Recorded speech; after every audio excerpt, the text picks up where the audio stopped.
Hello future miners, स्वागत है आप सभी का एक बार फिर से आपके अपने यूट्यूब चैनल माइनिंग मिस्ट्री में। आज के इस वीडियो में हम एज यूजुअल अपना WCL का प्रिपरेशन को कंटिन्यू करेंगे और इस वीडियो में 20 MCQ देखेंगे, जिसमें से 15 MCQ आपका WCL टेक्निकल पोर्शन से होगा और 5 MCQ जनरल नॉलेज और WCL से रिलेटेड होगा। आशा करता हूं कि ये सीरीज आपको बहुत ही हेल्पफुल लग रहा होगा और इससे कुछ ना कुछ क्वेश्चन आपके एग्जाम में जरूर आएंगे, जो आपके आने वाले एग्जाम में आपके लिए बहुत ही ज्यादा हेल्पफुल होंगे।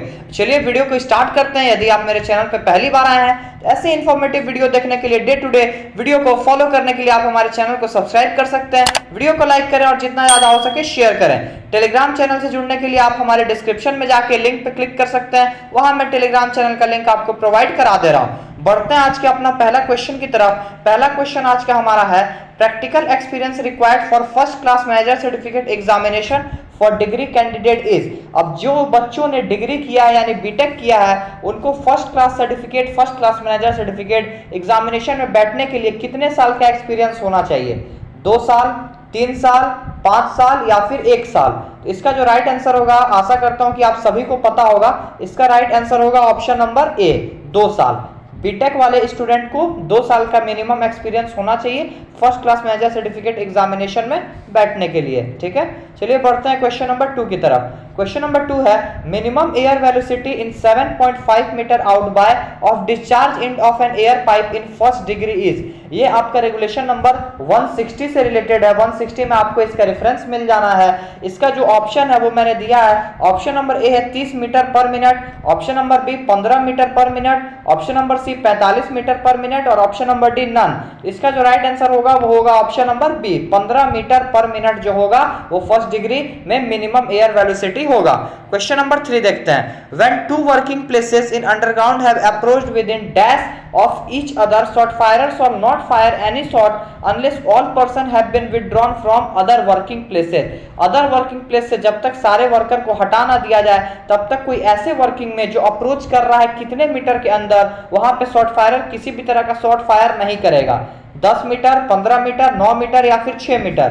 तो क्वेश्चन नंबर 3 का जो राइट आंसर होगा वो होगा ऑप्शन नंबर सी, 9 मीटर। ठीक है, क्वेश्चन नंबर 4 की तरफ बढ़ते हैं। सारे एमसीक्यू को आप एक जगह लिख के रख सकते हैं, ये आपके आने वाले WCL एग्जाम में बहुत ही ज्यादा हेल्पफुल और कारगर साबित हो सकता है। क्वेश्चन नंबर 4 है, dash of every mine shall have comprehensive programme in place to respond to any injury और इलनेस। ये किसका रिस्पॉन्सिबिलिटी है? इस सारे माइंस में जहां पे काम चल रहा है वहां पे एक कॉम्प्रिहेंसिव प्रोग्राम बना हुआ रहेगा। किसी भी तरह का इंजरी और इलनेस होगा तो वहां क्या किया जाएगा इससे related? Manager, owner, safety officer या फिर ओनर, एजेंट और मैनेजर, तीनों की जिम्मेवारी है। तो इसका राइट आंसर होगा क्वेश्चन नंबर 4 का option number D, owner, agent और मैनेजर। ठीक है, तो इसका बिल फटना है मैनेजर के ऊपर, क्योंकि ओनर, एजेंट और मैनेजर है। एंड रहता तो तीनों की रिस्पॉन्सिबिलिटी होती। क्वेश्चन नंबर 5 देखते हैं, appeal to CIM shall be preferred within dash of the receipt of order. अब आपको RIM के खिलाफ CIM सर को रिक्वेस्ट करना है, CIM सर को कुछ रिपोर्ट करना है, तो उस ऑर्डर जो RIM सर ने ऑर्डर दिया, उस ऑर्डर के कितने दिन के अंदर आपको रिपोर्ट अपील कर देना है?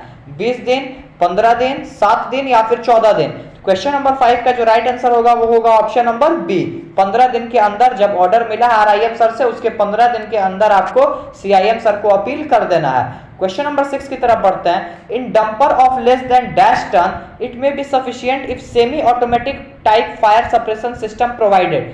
कितने टन से कम कैपेसिटी का डंपर रहेगा तो उसमें हम लोग normal semi automatic type fire suppression system भी लगा के काम चला सकते हैं? 40 टन, 50 टन, 30 टन या फिर 35 टन? क्वेश्चन नंबर 6 का जो राइट आंसर होगा वो होगा ऑप्शन नंबर डी, 35 टन। ये साफ साफ रेगुलेशन में लिखा हुआ है, इसको आप CMR 2017 से देख सकते हैं। क्वेश्चन नंबर 7 है, current in the methanometer is measured by. Methanometer में जो करंट का मेजर होता है, जो करंट नापा जाता है, वो कौन से इंस्ट्रूमेंट से वो होता है? एनेमोमीटर, गैल्वेनोमीटर या फिर होम्योमेट्री? इसका जो राइट आंसर होगा क्वेश्चन नंबर 7 का होगा ऑप्शन नंबर बी, गैल्वेनोमीटर। ठीक है, गैल्वेनोमीटर से हम लोग मिथेनोमीटर इंस्ट्रूमेंट में करंट को मेजर करते हैं। क्वेश्चन नंबर 8 फुल फॉर्म से रिलेटेड है। MSA स्टैंड्स फॉर, MSA का मतलब क्या होता है, फुल फॉर्म क्या होता है? Mine safety arrangement, mine safety appliances. उसके बाद ऑप्शन नंबर सी है major station of air, option number D है नन। तो इसका राइट आंसर होगा option number B, mine safety appliances, MSA। ठीक है, MSA का फुल फॉर्म होता है माइन सेफ्टी एप्लियंसेस। इसका रेफरेंस आप डीजे देशमुख वॉल्यूम 2 से ले सकते हैं। क्वेश्चन नंबर 9 है FSL यानी flame safety lamp will extinguished. Extinguished मतलब होता है बुझ जाना। फ्लेम सेफ्टी लैंप का जो फ्लेम है, जो लॉ है, वो कितना कार्बन डाइऑक्साइड उस इन्वायरमेंट में रहेगा तो ऑटोमेटिक बुझ जाएगा। 1 से 2%, 2 से 3%, 3 से 4% या फिर 4 से 5%। इसका रेफरेंस भी आप डीजे देशमुख वॉल्यूम 2 से ले सकते हैं। क्वेश्चन नंबर 9 का जो राइट आंसर होगा वो होगा ऑप्शन नंबर सी। जब 3 से 4% से ज्यादा जब फ्लेम सेफ्टी लैंप जहां पे जल रहा है उस इन्वायरमेंट में कार्बन डाइऑक्साइड होता है तो फ्लेम सेफ्टी लैंप बुझ जाता है। बढ़ते हैं क्वेश्चन नंबर 10 की तरफ। 0.110% means how many ppm। ppm आपको पता होगा पार्ट्स पर मिलियन, जो परसेंटेज बहुत कम अमाउंट में रहता है, जैसे 0.101%, 0.001%। तो इतना याद करने से अच्छा है इसका एक मतलब समझिए कि ppm देखिए हम लोग क्या करते हैं, इसको ऐसे बोल सकते हैं 10 ppm, 100 ppm। तो छोटे अमाउंट का परसेंटेज को डिनोट करने के लिए ppm का इन्वेंशन हुआ था। तो 0.10% मींस कितना ppm होता है? 100 ppm, 10 ppm, 1000 ppm या फिर 1 ppm। तो क्वेश्चन नंबर 10 का जो राइट आंसर होगा वो होगा ऑप्शन नंबर सी, 1000 ppm। अब देखिए आपके पास मात्र 5 दिन बचा है WCL एग्जाम का। अब आप कुछ भी नया चीज मत पढ़िए, नया चीज पढ़ने से कोई फायदा नहीं है। जितना आप पढ़ें उसको बस रिवीजन मारिए, प्रैक्टिस सेट मारिए, एमसीक्यू सॉल्व कीजिए। तो बस इसी चीज के लिए माइनिंग मिस्ट्री चैनल आप सभी के लिए WCL का प्रैक्टिस सेट टेस्ट सीरीज को इंट्रोड्यूस किया, जिसमें आपको 1100 एमसीक्यू प्रैक्टिस करने के लिए मिलेगा, जो कि आपके आने वाले WCL एग्जाम में बहुत ही ज्यादा कारगर साबित होने वाला है। टॉपिक कौन कौन सा कवर किया गया है इस पीडीएफ में मैं आपको बता दे रहा हूं। CMR act rule, VT rule, electricity rule से क्वेश्चन रहेगा, वेंटिलेशन फ्लेम सेफ्टी लैंप से क्वेश्चन रहेगा, सपोर्ट से क्वेश्चन रहेगा, शॉर्ट फायरिंग से क्वेश्चन रहेगा, प्रीवियस ईयर 2 साल का WCL से क्वेश्चन रहेगा, और WCL का एनुअल रिपोर्ट कितना माइंस है, ओपन कास्ट कितना, अंडरग्राउंड प्रोडक्शन, सेफ्टी, सारा चीज इसमें कवर रहेगा। और जीके का भी 50 क्वेश्चन कवर रहेगा इस पीडीएफ में। अगर आपको इस पीडीएफ को परचेस करना है, एमसीक्यू प्रैक्टिस सेट मारना है, क्योंकि अब मात्र 5 दिन आपके पास बचा हुआ है, तो स्क्रीन पे दिए गए नंबर पे आप कांटेक्ट कर सकते हैं। नंबर है 9122105819। आप मुझे मैसेज कीजिएगा, प्राइस पे कीजिएगा, मैं आपको पीडीएफ अकॉर्डिंगली आपके व्हाट्सएप नंबर पे सेंड कर दूंगा। 1100 एमसीक्यू का टोटल ये पीडीएफ है, जिसमें टोटल 210 पेज एमसीक्यू बनाया गया है। ठीक है, चलिए बढ़ते हैं क्वेश्चन नंबर 11 की तरफ। क्वेश्चन नंबर 11 है, we should not allow burning of fire within dash metre of any incline. Open cast के केस में किसी भी इंक्लाइन, या फिर अंडरग्राउंड के केस में कह लीजिए कि किसी भी इंक्लाइन या फिर जो उसका रास्ता होता है उसके रास्ते का कितना मीटर के अंदर किसी भी तरह का फायर को नहीं जलाना है। 15 मीटर, 10 मीटर, 20 मीटर या फिर 30 मीटर। तो क्वेश्चन नंबर 11 का जो राइट आंसर होगा वो होगा ऑप्शन नंबर ए, 15 मीटर के अंदर किसी भी तरह का फायर नहीं जलना चाहिए माइंस के एंट्रांस के।